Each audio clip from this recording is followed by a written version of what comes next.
자, 반갑습니다. 배종찬 교수의 맛있는 돈 이야기의 배종찬입니다. 자, 여러분 반갑습니다. 이제 부동산 가격이 드디어 떨어질까요? 그래요. 또 선택의 순간이 또 다가온 것 같아요. 오늘 보도 자료가 나왔는데요. 공공주도 3080, 공공주도 3080 플러스 대도시권 주택 공급 획기적 확대 방안 발표고요. 획기적 규제 완화 플러스 절차는 대폭 간소화 플러스 이익은 함께 공유. 이제 여기 제목에서부터 답은 나와 있다라고 봐야 되겠죠. 첫 번째, 획기적 규제 완화라는 거는 그만큼 급하다는 거 아닙니까? 그만큼 부동산 가격이 너무 급등하고 있다는 거예요. 그러니 특정 지역에 획기적으로 많이 풀어주겠다는 거죠. 서울을 중심으로 획기적으로 규제를 완화하겠다는 거 아닙니까? 그러니 돈이 보인다는 얘기겠죠. 두 번째는 절차는 대폭 간소하죠. 어차피 시간과의 싸움 아닙니까? 재개발을 한다, 재건축을 한다. 15년 사이 이렇게 걸리는 거를 이제 5년 안으로 대폭 규제를 완화하겠다는 거 아닙니까? 그렇죠. 간소화하겠다는 거예요. 그러면 이러한 혜택을 보는 지역이 반드시 있을 수 있겠죠. 그러면 그러한 지역에 뭐 해야 된다? 관심 가지셔야죠. 그리고 마지막으로 보면 이익은 함께 공유라는 거죠. 참 말 좋아요. 참 말은 좋은 것 같아요. 이익을 우리 함께 공유하자. 정말 말은 좋은 것 같아요. 그런데 실제적으로 우리 실상에서 같이 공유하자, 이익을 같이 나누자 제대로 이루어질까요? 아마도 서울의 토지 소유자들이나 빌라나 재건축, 재개발 조합원들에게 이런 혜택이 있으니까 우리 같이 개발하자. 그리고 이익은 너나 우리 함께 나누자. 그래요. 이런 뉘앙스는 무엇을 의미할까요? 그만큼 서울에 토지가 없다는 거 아니겠습니까? 그러니 토지 소유자들, 빌라 소유자들, 재건축, 재개발 조합원들에게 이러한 혜택을 줄 테니까 우리 같이 개발하자라는 거죠. 요게 핵심이지 않을까요? 아마 오늘 발표 내용의 핵심들이 여기에 다 제가 보는 점은 나와 있는 것 같아요. 그리고 앞으로 어떻게 될 것이라는 느낌도 요 속에 다 나와 있다고 봐야 되겠죠. 아무튼 오늘 발표한 핵심 내용만 한번 살펴볼까요? 2025년까지 서울은 32만 호, 전국적으로 무려 83만 호를 짓겠다는 겁니다. 네, 짓겠다. 83만 호를. 압도적 물량 공급으로 수급 불안 심리를 해소하겠다는 거예요. 서울에만 분당 신도시 3개, 강남 상구 아파트 전체 수와 유사한 32만 원을 공급하겠다는 거고, 건설 기간을 획기적으로 단축하겠다. 그리고 특별 건축구역, 민간의 창의적 설계 시공, 충분한 생활 SOC를 하겠다는 거죠. 공공 분양을 통해서 시세보다 저렴하게 공급을 하겠다는 거고, 3040 세대 실효 소유자를 위한 청약제도를 개편하겠다. 그래서 추첨제를 도입하겠다는 겁니다. 가감한 규제 혁신과 개발 이익 공유인데요. 도시 건축 규제 완화, 용도 지역 변경, 용적률 상향, 기부 체납 부담 완화, 공공시형을 전제로 재건축 초과 이익 부담금 미부과, 중앙정부 또는 지자체 지구 지정, 지자체 인허가 통합 심의, 토지주 추가 수익, 생활 SOC 확충, 파격적 인센티브와 새로운 비즈니스 기회 창출, 토지주에게 10에서 30%의 추가 수익을 주고 사업기간을 단축하고 공공의 리스크를 부담하죠. 민간은 새로운 시장과 비즈니스 기회를 창출된다는 거죠. 그리고 이러한 내용 중에서 이제 돈 되는 뉴스만 한번 뽑아보도록 할게요. 먼저 첫 번째로 본다면 도심 공공주택 복합사업 플러스 소규모 재개발 사업인데, 역세권은 여기서 중요하죠. 별표 하나 쳐야 되겠죠. 역세권은 대중교통과 녹색기술을 접목하여 저탄소 주거상업 복합지구를 갖춘 고밀 개발을 하겠다는 겁니다. 그럼 앞으로 역세권에 관심을 가질 수밖에 없다는 얘기겠죠.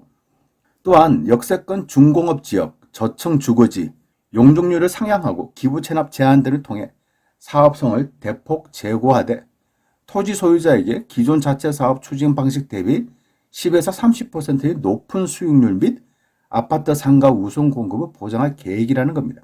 돈 되는 요소 두 번째로 본다면 재개발, 재건축, LH, SH가 직접 시행하겠다는 거죠.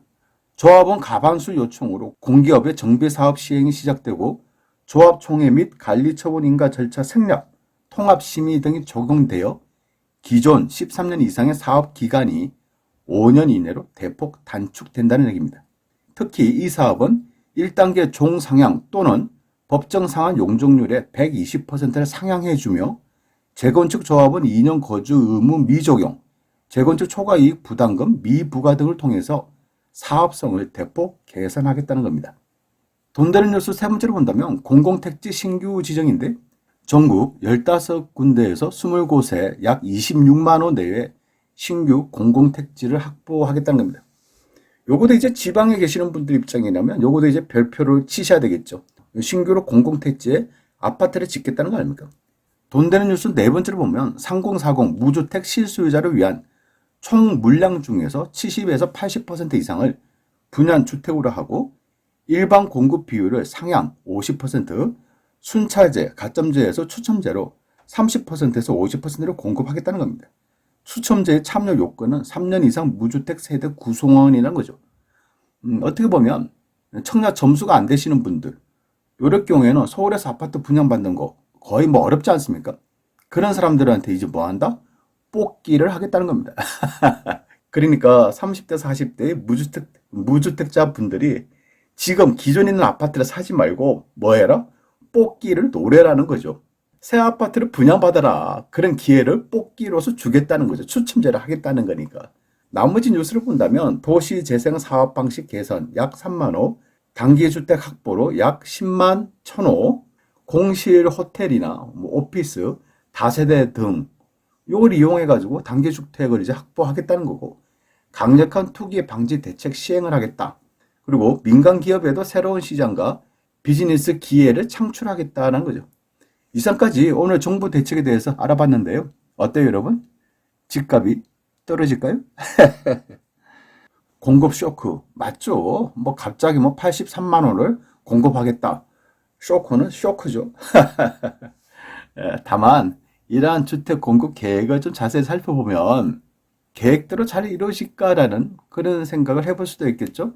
역세권 소유자들이 동의를 할까?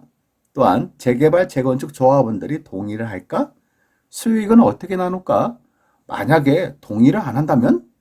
그렇죠. 동의를 안 한다면 어떻게 될까요? 그럼 문제가 생기겠죠. 뭐 정부 입장에서야 공익을 우선하겠지만은 개인들 입장에서는 뭐니 해도 내 돈을 더 많이 받고 싶은 마음. 이게 개인의 마음이지 않겠어요? 그렇잖아요. 그래서 이왕이면 돈을 더 줘. 그렇죠. 돈을 더 많이 주면 합의를 해줄게. 그런데 돈을 조금 주면 나 합의 못해. 동의 못해. 이렇게 되겠죠. 그리고 어느 세월에 역세권, 재개발, 재건축. 짧아야 5년 아닙니까? 이 5년이라는 시간, 짧지 않은 시간이지 않아요. 또, 요 5년이라는 시간이 이 개발 계획이 또 어떻게 바뀔지는 아무도 모른다는 얘기예요. 그리고 사업 예정지 집값이 뛰면 중단하겠다는 겁니다. 사업 예정지의 최근 거래 가격, 최근 거래량이 10 내지 20% 상승 시에는 지구 지정을 중단하겠다는 겁니다, 여러분. 그러면 뭐 합니까? 개발을 안 하겠다는 거 아닙니까? 그 지역에서. 개발을 한다면 어떤 경우든 집값은 올라가는 거잖아요. 그러면 집값은 올라갔는데 그때서야 나 이제 개발 안 할래. 라고 한다면 무슨 경우인가 이게. 결과적으로 본다면 개발하겠다고 해놓고 개발을 안 하면 공급 계획에 차질이 발생한다는 얘기겠죠. 말은 전국적으로 83만 원인데 요게 이루어지지 않을 가능성도 있어 보인다는 거 아니겠어요? 결국 서울의 재개발, 재건축, 집값 상승을 일으키겠죠. 또한 서울 역세권 빌라 가격 상승, 물어보나만 하죠. 오히려 오늘 발표로 인해 가지고 더 가속도가 붙지 않겠습니까? 여기에다가 지방광역시 택지 개발, 아파트 붐 또다시 일어나지 않겠습니까? 물론 또 그래요. 수요 공급의 법칙상 공급의 증가는 가격이 하락되겠죠. 맞습니다. 충분히 맞죠. 하지만 오늘 발표는요. 공급 계획이 과연 제대로 이루어질까? 이런 걱정부터 살짝 할 수밖에 없다는 거예요. 오히려 공급 계획에 의한 사람들이 개발 이슈에 대한 돈의 욕심, 그러면 어디 지역에 어떻게 들어갈까? 이런 생각들은 많이 하지 않겠어요.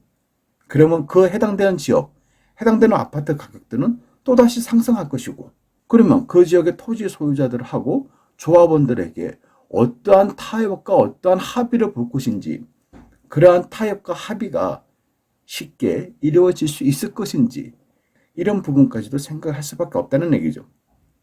아무튼 정부 입장은 그런 것 같아요. 부동산 투기에 대한 수요를 정신적으로 이 정도로 앞으로 공급을 83만 가구나 할 테니까 이제는 투자하는 거, 투기하는 거 조심하세요라는 꼭 심리적인 전략이다? 이렇게 아마 표현해야 되지 않을까요? 아무튼 정부의 계획대로 잘 되기만을 바라뿐입니다. 이상까지 배종찬 교수의 맛있는 도움 이야기였습니다. 감사합니다.